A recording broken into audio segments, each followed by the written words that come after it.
என் பிரச்சனையை கடவுள் மாத்தாம என் பிரச்சனையை சந்திக்கிற ஆளா அவர் என்ன மாத்துறாரு.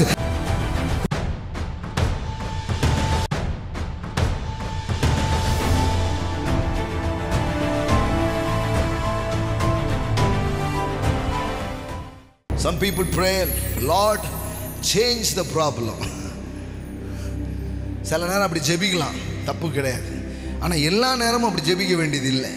எல்லா நேரமும் எப்படி ஜெபிக்கணும்னா, இந்த மலையை பேர்ந்து போகணும் ஜெபிக்கக்கூடாது. கடவுள் சொல்கிற நல்ல மலைடா, கிரேனைட்லாம் இருக்குது உள்ள, பேர்ந்து போயிடணும்னா யாருக்காவது போயிடும். அப்போ என்ன பண்ணலாம்?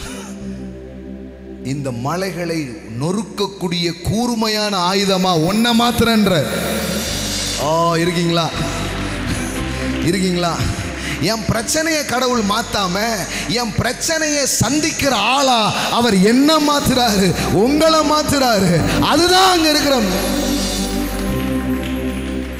எங்க பார்த்தாலும் புயலும் வெள்ளமா இருந்தா, ஆண்டவரே இந்த புயலை நீக்கி விடு, வெள்ளத்தை நீக்கி விடுனா ஊர்ல தண்ணி இல்லாம போயிடும். நீந்த கத்துக்கணும், கப்பல் ஓட்ட கத்துக்கணும், கடலை ஆள வேண்டும். ஆமென். இவ்வளோ பெரிய கடலை வச்சிருக்கீங்களா ஆண்டவரே, அப்படி பேசக்கூடாது. It's it treasure. இதுவுமே நமக்கு என்னன்னா எல்லாமே ப்ராப்ளமாகவே பார்க்குற ஒரு மைண்ட் செட் வந்து பயத்தை உள்ள வச்சுட்டோம். இந்த கழுகுக்கு தன் சிறகை மிக மிக அதிகமாக நீட்டிக்கொள்ள அந்த நேரம்தான் அதற்கு பயன்படுகிறது. அதோடைய இறகுகள் எவ்வளோ இருக்குதான்? 7 feet. இப்படி இருக்கும்.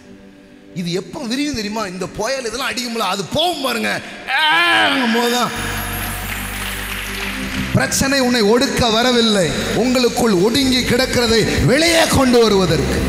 ஆமென். தாக்குதல்கள் உங்களை தடுக்கிறதுக்கு வரல, உள்ள புதைந்து கிடக்கிற ஆற்றல்களை வெளியே கொண்டு வருவதற்கு. ஆமென்.